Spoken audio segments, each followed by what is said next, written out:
Friend कैसे हैं। स्वागत है आप लोग आदर्श अकेडमी क्लासेस में। चलिए, और दरोगा के लिए जो है सेट हम 6 लेकर हाजिर है। चलिए, तो सारे क्वेश्चन का अच्छे से देखिएगा। जो क्वेश्चन नहीं जानते उसको पॉइंट करके नोट कर लीजिएगा। चलिए, पहला क्वेश्चन जैसा कि स्क्रीन पर आपको दिखाई दे रहा होगा। पहला क्वेश्चन देखिए क्या कहता है। पहला क्वेश्चन कहता है, किस अखबार पत्रिका ने वर्नाकुलर प्रेस एक्ट का समर्थन किया था। तो यह जो है समर्थन किया था, तो यह था पायोनियर। कौन था? पायोनियर था। चलिए, दूसरा सवाल देखिए क्या कहता है। दूसरा सवाल कहता है कि प्रथम आंग्ल मराठा युद्ध जो है किसके शासनकाल में घटित हुआ था। तो प्रथम जो आंग्ल मराठा युद्ध जो है यह बारहस्टिंगस का समय हुआ था। किसके समय हुआ था? बारहस्टिंगस का समय जो है हुआ था। चलिए, तीसरा सवाल देखिए क्या कहता है। तीसरा सवाल कहता है कि उस्ताद मंसूर किसके दरबार का प्रमुख चित्रकार थे। तो जहांगीर के दरबार में प्रमुख चित्रकार थे। इस समय चित्रकला जो है चरमोत्कर्ष पर था। चलिए, चौथा सवाल देखिए क्या कहता है। चौथा सवाल बने चौथा सवाल क्या कहता है। देखिए, चौथा सवाल कहता है कि द्वैतवाद सिद्धांत के प्रतिपादक कौन थे। बनाइए इसका आंसर। तो इसका आंसर हो जाएगा, कौन हो जाएगा? माधवाचार्य का हो जाएगा बी। चलिए, 55 नंबर सवाल देखिए क्या कहता है। 55 नंबर सवाल कहता है, दीवान ए कोही विभाग की स्थापना किस शासक द्वारा किया गया था। तो दीवान ए कोही विभाग का स्थापना जो है मोहम्मद बिन तुगलक के द्वारा जो है किया गया। इसका संबंध कृषि से संबंधित था। चलिए, छठा सवाल देखिए क्या कहता है। छठा सवाल कहता है, चंदावड़ के युद्ध कब लड़ा गया था। तो 1194 ईस्वी में जो है लड़ा गया था। मोहम्मद गौरी और जयचंद के बीच लड़ा गया था। चलिए, सातवां सवाल कहता है कि लोहार वंश का संस्थापक निम्नलिखित में से कौन था। तो लोहार वंश का संस्थापक कौन हो जाएगा? यहाँ पर आंसर हो जाएगा आपका संग्राम राज हो जाएगा। चलिए, 8वां नंबर सवाल बनाइए क्या कहता है। 8वां नंबर सवाल कहता है, किस विद्वान ने बिंदुसार को 16 राज्यों का विजेता बताया था। तो यह जो विजेता किसने बताया था? तारानाथ ने बताया था। आंसर हो गया आपका सी। चलिए, नेक्स्ट सवाल देख। चलिए, 9वां सवाल देख क्या कहता है। 9वां सवाल कहता है, बृहदेश्वर मंदिर कहाँ स्थित है। बनाइए आप लोग। कहता है बृहदेश्वर मंदिर कहाँ अवस्थित है। तो यह जी आपका आंसर क्या हो जाएगा? तंजौर में स्थित है। चलिए, 10वां सवाल देखिए क्या कहता है। 10वां सवाल कहता है, किस बौद्ध संगति में बौद्ध धर्म 2 भागों में विभाजित हो गया। तो चौथे बौद्ध संगति में हुआ, कुंडलवन कश्मीर में हुआ था। इसमें जो है बौद्ध धर्म जो है 2 भागों में विभाजित हो जाता है। चलिए, 11वां नंबर सवाल देखिए क्या कहता है। कहता है, जैन धर्म के तीसरे तीर्थंकर का प्रतीक चिन्ह क्या था। तो जैन धर्म का तीसरे जो तीर्थंकर थे इसका प्रतीक चिन्ह क्या था। बनाइए। तो इसका आंसर क्या हो जाएगा? घोड़ा हो जाएगा। और तीसरे तीर्थंकर जो थे वह संभवनाथ थे। चलिए, कहता है निम्नलिखित में से कौन सा वेद कन्याओं के जन्म का निंदा करता है। तो कन्याओं का जन्म का निंदा करने वाला कौन सा वेद है। तो इसका आंसर हो जाएगा आपका अथर्ववेद हो जाएगा। चलिए, 13 नंबर सवाल बने क्या कहता है। कहता है, सर्वप्रथम भारत पर होने वाले हुन आक्रमण की जानकारी जो है किससे प्राप्त होता है। तो यह जो है भीतरी स्तंभ लेख से जो है इसकी प्राप्ति होती है। किससे? भीतरी स्तंभ लेख से। चलिए, तो 14 नंबर सवाल देखिए क्या कहता है। वैदिक काल में जीवन भर अविवाहित रहने वाले महिलाओं को क्या कहा जाता था। तो वैदिक काल में जीवन भर महिला जो अविवाहित रहती थी उसे अमाजू के नाम से जाना जाता था। आंसर हो गया आपका सी। 15 नंबर सवाल बने क्या कहता है। 15 नंबर सवाल कहता है, किस ग्रह पर विशिष्ट गुण उसके चुंबकीय क्षेत्र का होना है। तो बुध जो है सबसे छोटा ग्रह है। इसके पास कोई उपग्रह नहीं है, लेकिन इसका विशेष गुण है चुंबकीय क्षेत्र का होना। चलिए, नेक्स्ट सवाल देखते हैं। चलिए, 16 में क्या कहता है। 16 में कहता है कि भूमध्यसागर का प्रकाश स्तंभ किस ज्वालामुखी को कहा जाता है। तो स्टाम्बोली ज्वालामुखी को कहा जाता है। चलिए, 17 नंबर सवाल बने क्या कहता है। 17 नंबर सवाल कहता है, निम्नलिखित में से कौन सा देश जो है स्थलरुद्ध देश नहीं है। तो यहाँ पर स्थलरुद्ध देश कौन नहीं है। तो स्थलरुद्ध देश जो हो जाएगा यहाँ पर आंसर कौन हो जाएगा? थाईलैंड हो जाएगा। चलिए, 18वां नंबर सवाल देख क्या कहता है। असवान बांध किस नदी पर स्थित है। तो असवान बांध जो है किस नदी पर स्थित है? आपका नील नदी आंसर हो जाएगा। चलिए, 19 नंबर सवाल क्या कहता है, बाबूदन की पहाड़ी किस राज्य में स्थित है। बाबूदन की पहाड़ी किस राज्य में है। फटाफट बनाइए। बाबूदन के पहाड़ी हो गया आंसर कहाँ? कर्नाटक। चलिए, 20 में मिलाइए क्या कहता है। 20 नंबर सवाल देखिए क्या कहता है। कहता है, कौन सी नदी कृष्णा की सहायक नदी है। तो मूसी, कोयना और दूधगंगा यह जो है कृष्णा के सहायक नदी है। जबकि जलांगी जो है ये नोट कीजिए यह हुगली की सहायक नदी। आंसर हो जाएगा आपका 1, 2 और 3 हो जाएगा। तो 1, 2, 3 कौन हो जाएगा? बी नंबर ऑप्शन हो जाएगा। जलांगी जो है वह हुगली की सहायक नदी है। चलिए, 1, 2, 3 हो गया। चलिए, 21 नंबर सवाल देखिए क्या कहता है। भारत में सर्वाधिक वर्षा किस मानसून से होता है। तो इसका आंसर हो जाएगा दक्षिण पश्चिम मानसून से सर्वाधिक वर्षा होता है। नोट कीजिएगा 74% जो है दक्षिण पश्चिम मानसून से वर्षा होता है। चलिए, कहता है कि पड़ोसी देश बांग्लादेश के साथ कितने भारतीय राज्य का सीमा जो है साझा होता है? तो इसमें कितने राज्य साझा करते हैं? 5 राज्यों का जो है साझा होता है। चलिए 23वां सवाल कहता है कि भारत तथा चीन के मध्य मैकमोहन रेखा का निर्धारण किस वर्ष हुआ था? मैकमोहन रेखा का निर्धारण जो है 1914 ईस्वी में हुआ था। आंसर हो जाएगा आपका बी। चलिए 24वां सवाल बनाइए, क्या कहता है? 24वां सवाल कहता है शिमला तथा मनाली का लेह हिमालय के किस श्रेणी के अंतर्गत पड़ता है? तो यह जो है लघु हिमालय श्रेणी के अंतर्गत पड़ता है। शिमला तथा मनाली का क्षेत्र जो है यह लघु हिमालय के अंतर्गत जो है पड़ता है। चलिए नेक्स्ट सवाल देखते हैं। चलिए नेक्स्ट सवाल क्या कहता है? 25वां सवाल देखिए क्या कहता है? कहता है दीनदयाल बंदरगाह जो है किस राज्य में? देखिए दीनदयाल बंदरगाह जो है पश्चिमी घाट पर स्थित है और यह जो है कहाँ है? गुजरात में पश्चिमी घाट में। और बंदरगाह जो है मड़वा गोवा में, नन्हासोभा महाराष्ट्र में है। ठीक है, मंगलौर जो है ये सभी जो है पश्चिमी घाट का प्रमुख बंदरगाह। तो दीनदयाल बंदरगाह हो गया आपका कहाँ? गुजरात में। चलिए 26वां सवाल देखिए क्या कहता है? कहता है भारत के कुल तटीय भाग की लंबाई कितनी है? तो 15,716.5 किलोमीटर है, जो कि इसमें ऑप्शन नहीं है। तो आंसर हो जाएगा आपका इसका क्या हो जाएगा? नोट कर लीजिएगा 7,516.5 किलोमीटर जो है कुल दूरी। ठीक है, स्थल भारत के कुल तटीय भाग की लंबाई। ठीक है, स्थलीय सीमा की लंबाई पूछ लेगा तो 15,200। चलिए क्वेश्चन कहता है 27वां नंबर बनाइए, क्या कहता है कि भारतीय दलहन संस्थान कहाँ अवस्थित है? तो भारतीय दलहन संस्थान कहाँ अवस्थित है? कानपुर स्थित है। चलिए सीमा सड़क सुरक्षा कहता है सीमा सुरक्षा बल की स्थापना कब हुआ था? तो सीमा सुरक्षा बल जो है इसकी स्थापना 1965 में हुआ था और इसका मुख्यालय कहाँ है? नई दिल्ली में। चलिए नेक्स्ट सवाल देखिए 29 नंबर सवाल क्या कहता है? 29वां सवाल क्या आता है कि पारिस्थितिकी तंत्र शब्द का प्रयोग सर्वप्रथम किसने किया था? तो वैज्ञानिक कौन था? यह था एजी टांसले द्वारा जो है किया गया। चलिए 30वां सवाल बनाए, क्या कहता है? भारत का पहला परमाणु रिएक्टर निम्नलिखित में से कौन है? तो हो जाएगा तारापुर, महाराष्ट्र में पड़ता है। चलिए कहता है राजाजी राष्ट्रीय उद्यान किस राज्य में स्थित है? तो राजाजी राष्ट्रीय उद्यान आंसर क्या होगा? फटाफट बनाइए आप लोग। तो राजाजी राष्ट्रीय उद्यान जो है वो कहाँ पड़ता है? उत्तराखंड में। चलिए 32वां नंबर सवाल देखिए क्या कहता है? भारत में वन संरक्षण अधिनियम किस वर्ष पारित किया गया था? भारत में वन संरक्षण अधिनियम जो है तो इसका आंसर कब हो गया? 1980 में हो गया। चलिए नेक्स्ट पॉइंट देखिए, कहता है खाद्य और कृषि संगठन का मुख्यालय कहाँ अवस्थित है? तो खाद्य और कृषि संगठन का मुख्यालय कहाँ है? रोम है। कहाँ अवस्थित? रोम है। लेकिन पूछ लिया स्थापना, तो लिखिएगा 1946 ईस्वी में इसका स्थापना हुआ था। किसका? खाद्य और कृषि संगठन रोम जो है मुख्यालय है, इसका स्थापना 1946 में हुआ था। चलिए देखिए क्या कहता है? कहता है राजनीति की रफ्तीली राह पुस्तक का लेखक कौन है? तो राजनीति की रफ्तीली राह के पुस्तक का लेखक कौन है? इसका लेखक है अटल बिहारी वाजपेयी। कौन है? अटल बिहारी वाजपेयी। चलिए नेक्स्ट सवाल। चलिए 35 नंबर देखिए, कहता है राष्ट्रीय पंचायती राज दिवस कब मनाया जाता है? 24 अप्रैल को जो है मनाया जाता है। चलिए देखिए 36 नंबर सवाल क्या कहता है? कहता है राष्ट्रीय खाद्य सुरक्षा अधिनियम 2013 के अंतर्गत चावल का मूल्य प्रति किलोग्राम कितना निर्धारित किया गया? तो इसके तहत जो है प्रत्येक परिवार को 35 किलो जो है खाद्य पदार्थ जो है देने की व्यवस्था किया गया। इसके तहत चावल का मूल्य जो है 3 रुपये प्रति केजी और गेहूं का मूल्य 2 रुपये केजी और कीजिएगा मोटी अनाज का जो है 1 रुपये प्रति केजी जो है निर्धारित किया गया था। चलिए 37वां सवाल देखिए क्या कहता है? कहता है राष्ट्रीय आय समिति का गठन किसकी अध्यक्षता में किया जाता है? राष्ट्रीय आय समिति की गठन किसकी अध्यक्षता में किया गया था?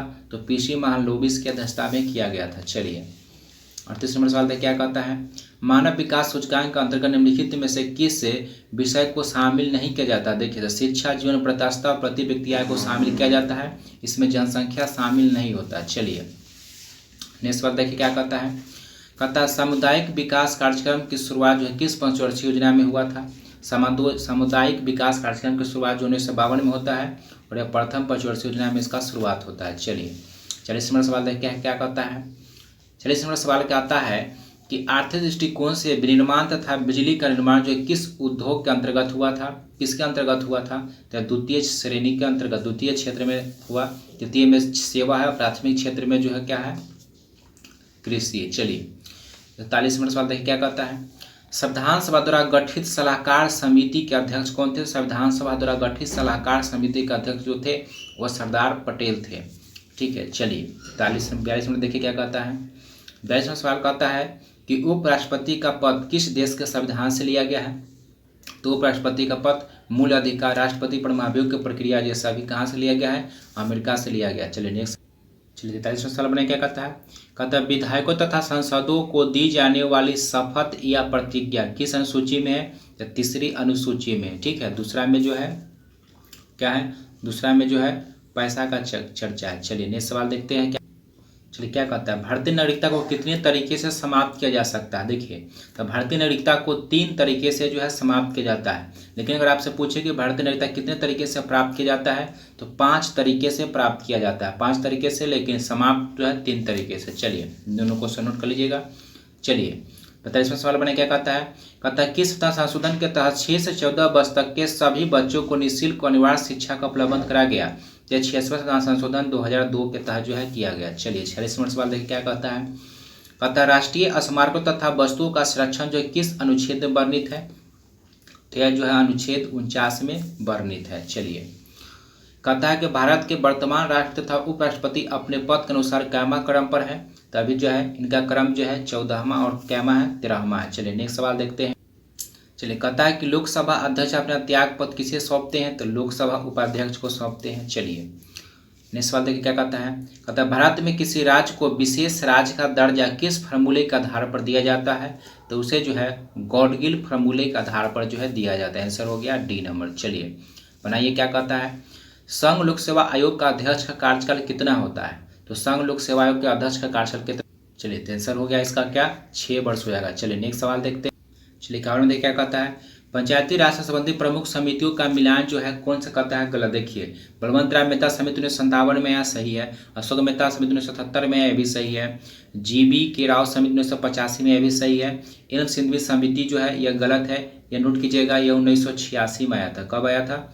1986 में आया था एल सिंघवी समिति। सारे पॉइंट नोट कर लीजिएगा, पंचायती राज से संबंधित है, यहाँ से क्वेश्चन आता है बार बार। चलिए नेक्स्ट सवाल देखिए क्या कहता है 52 नंबर क्या कहता है शिक्षा जो है किस सूची के अंतर्गत आता है? तो शिक्षा किस सूची के अंतर्गत आता है? तो आंसर हो जाएगा आपका समवर्ती सूची।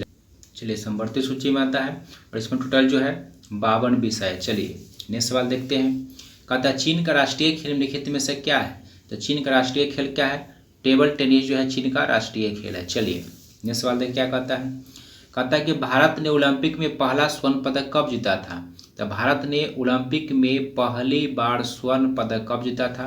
तो नोट इसका आंसर क्या होगा बनाइए। इसका आंसर हो जाएगा 1928 में हो जाएगा आंसर। हॉकी में जीता था और यह खेल जो है एम्स्टर्डम में हुआ था। चलिए 55 नंबर सवाल देखिए क्या कहता है कि वर्ष 2021 में कुल कितने नागरिकों को पद्म पुरस्कार जो है दिया गया था? तो टोटल जो है 119 व्यक्ति को जो है दिया गया था। चलिए नेक्स्ट सवाल देखिए क्या कहता है। नेक्स्ट सवाल कहता है किसी जीवित शरीर के भीतर कोशिका या ऊतक की मृत्यु को क्या कहते हैं? तो जब कोशिका की मृत्यु हो जाती है किसी जीवित शरीर के अंदर, इसे कहते हैं नेक्रोसिस कहते हैं। क्या कहते हैं? नेक्रोसिस कहा जाता है। चलिए 57 नंबर सवाल देखिए क्या कहता है निम्नलिखित में से कौन सा पुरुषों के लिंग गुणसूत्रों के जोड़ों को दर्शाता है? तो पुरुष के लिंग गुणसूत्रों का जोड़ा जो है वह XY को दर्शाता है। चलिए नेक्स्ट सवाल देखिए क्या कहता है कि प्रकाश संश्लेषण के दौरान प्रकाशीय ऊर्जा किसमें परिवर्तित होता है? तो प्रकाश संश्लेषण के दौरान जो प्रकाशीय ऊर्जा होता है यह रासायनिक ऊर्जा में परिवर्तन हो जाता है। चलिए 59 नंबर सवाल बनाए क्या कहता है 59 नंबर सवाल कहता है निम्नलिखित में से कौन सा ग्रीन हाउस गैस का उदाहरण नहीं है? तो जल वाष्प है, कार्बन डाइऑक्साइड है, क्लोरोफ्लोरोकार्बन है, नाइट्रस ऑक्साइड जो है यह इसके अंतर्गत नहीं आता है। आंसर हो गया आपका सी। चलिए कहता है निम्नलिखित में से कौन जंतु जो है स्तनपायी नहीं? देखिए चूहा स्तनधारी है, चमगादड़ स्तनधारी है, शार्क जो है एक मछली है, यह एक स्तनधारी नहीं है। चलिए कहता है मानव मस्तिष्क में कितने निलय होते हैं? तो मानव मस्तिष्क में निलयों की संख्या कितनी होती है? 4 होता है। चलिए 62 नंबर सवाल बने क्या कहता है 62 नंबर कहता है निम्नलिखित में से कौन सा मानव मूत्र का एक समान घटक है? तो एल्ब्यूमिन जो है मानव मूत्र का समान घटक है।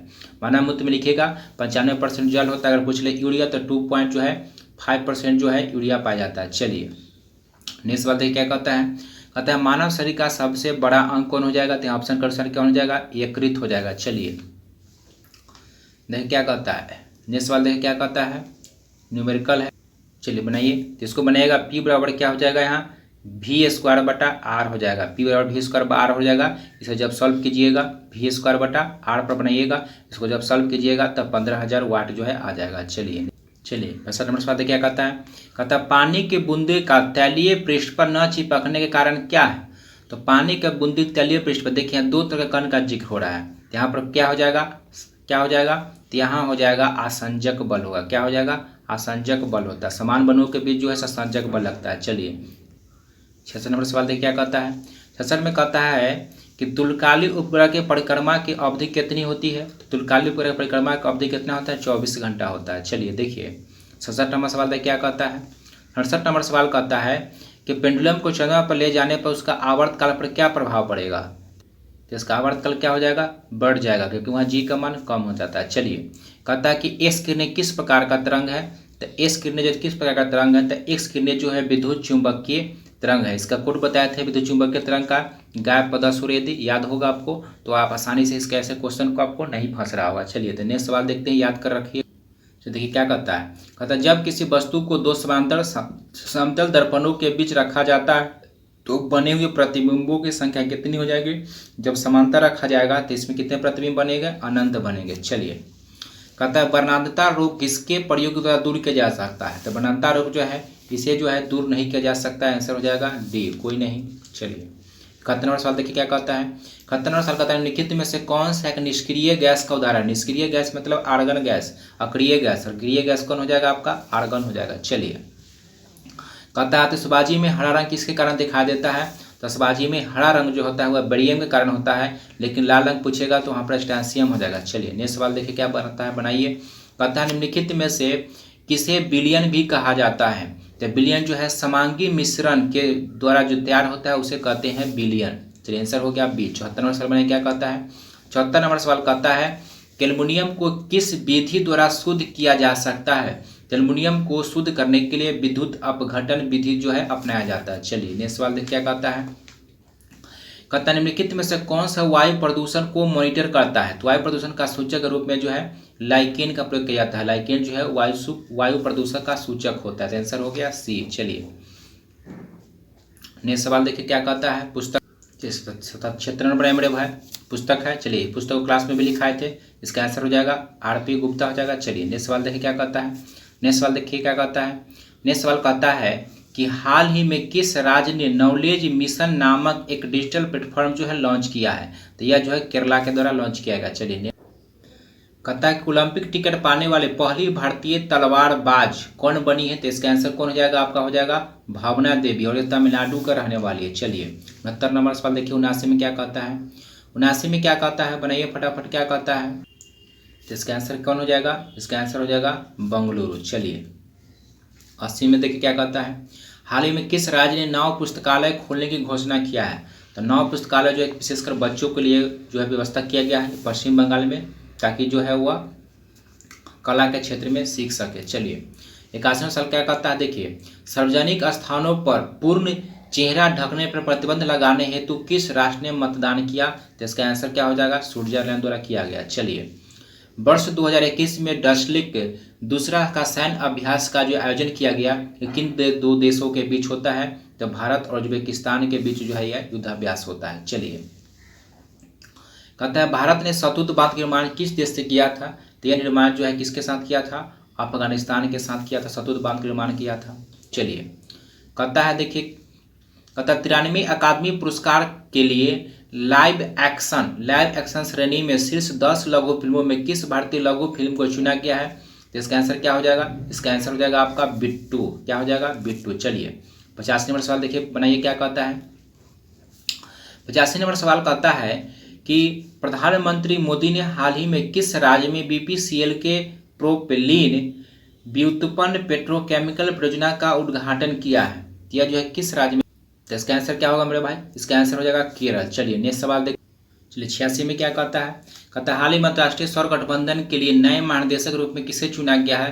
तो किसे बनाया गया है, आरके माथुर को, अजय माथुर को बनाया गया है। चलिए कहता है ग्लोबल फायर पावर इंडेक्स 2021 के अनुसार दुनिया में सबसे ज्यादा सैन्य क्षमता वाला देश जो है किसके पास है। तो इसका आंसर क्या हो जाएगा, अमेरिका हो जाएगा। चलिए नेक्स्ट पॉइंट देखिए क्या कहता है। कहता है केंद्रीय मंत्रिमंडल ने सौर ऊर्जा के क्षेत्र में सहयोग के लिए किस देश के साथ OMOU की मंजूरी प्रदान किया है। तो इसका आंसर क्या हो जाएगा, तो किसके साथ किया है, उज्बेकिस्तान के साथ किया। चलिए 89वां सवाल देखिए क्या कहता है। 89 में कहता है कि हुनर हाट 2021 का आयोजन लखनऊ में किया गया। इसका थीम क्या था, इसका थीम था वोकल फॉर लोकल। आंसर हो गया डी। चलिए 90 नंबर सवाल देखिए क्या कहता है। कहता है किस प्रसिद्ध लेखक या लेखिका को 30वां सरस्वती सम्मान 2021 सम्मानित किया गया है? तो डॉक्टर शरण कुमार लिम्बाले को दिया गया। चलिए 91 नंबर सवाल देखिए क्या कहता है। कहता है कोविड-19 टीकाकरण अभियान के प्रथम चरण की शुरुआत भारत में कब हुआ था? तो 16 जनवरी 2021 को किया गया था। नोट कर लीजिएगा अच्छे से, परीक्षा में टपकेगा मेरे भाई। कहता है देखिए 92 नंबर क्वेश्चन बनाया क्या कहता है। 92 नंबर सवाल कहता है कौन सा देश G7 2021 की मेजबानी करेगा? तो इसका आंसर कौन हो जाएगा? ब्रिटेन हो जाएगा। चलिए नेक्स्ट सवाल देखिए क्या कहता है। चलिए कहता है कि ई ज्ञान मित्र ऐप जो है किसके शासित प्रदेश के द्वारा जो है जारी किया गया? फटाफट इसका आंसर बने क्या हो जाएगा। तो यह जो ई ज्ञान मित्र ऐप जो है जारी किया गया था दादर नगर हवेली और दमन द्वीप के द्वारा जो है जारी किया गया। 93 का आंसर हो गया ए। चलिए नेक्स्ट सवाल देखिए क्या कहता है। जलवायु परिवर्तन सूचकांक 2021 में भारत का कौन सा स्थान रहा है? तो भारत का स्थान जो रहा है 10वां। चलिए नेक्स्ट सवाल देखते हैं। कहता है केंद्रीय बजट 2021-22 के अनुसार भारत में कितने नए सैनिक स्कूल जो है खोले जाने की घोषणा किया गया था? तो 95 का आंसर क्या हो जाएगा? 100 हो जाएगा। चलिए 96 नंबर सवाल देखिए क्या कहता है। 96 नंबर जो है मैथ का सवाल है, बना लीजिएगा। इसका आंसर क्या होगा? तो 96 का आंसर क्या हो जाएगा मेरे भाई? 96 का आंसर हो जाएगा बी नंबर होगा। चलिए बना लीजिएगा। 97 देखिए मैथ का सवाल है, 97 का आंसर डी हो जाएगा। हल कर लीजिएगा, इजी सवाल सब है। 98 नंबर मैथ का सवाल है, देखिए 98 का आंसर जो है क्या हो जाएगा? ए हो जाएगा। चलिए 99 का आंसर देखिए, 99 नंबर जो है 99 का 8वां आ जाएगा, 8वां होगा। और 100 नंबर का सवाल देखिए, 100 नंबर का जो है कितना हो जाएगा? 100 का हो जाएगा 14 सेकेंड हो जाएगा। सारे मैथ का सवाल है, बना लीजिएगा। 4-5 को मैथ रहेगा मेरे भाई। तो यह था आज का 100 इंपॉर्टेंट क्वेश्चन, ठीक है। सेट नंबर 6 था, सेट नंबर 6 था। अगर आप रेगुलर क्लास देखते हैं, सारे क्वेश्चन जो भी क्वेश्चन नहीं जानते उसे अच्छे से नोट कर लीजिएगा मेरे भाई। परीक्षा की दृष्टि से काफ़ी महत्वपूर्ण सवाल है, परीक्षा की दृष्टि से। चलिए फिर मिलते हैं, फिर मिलेंगे नेक्स्ट क्लास में। धन्यवाद।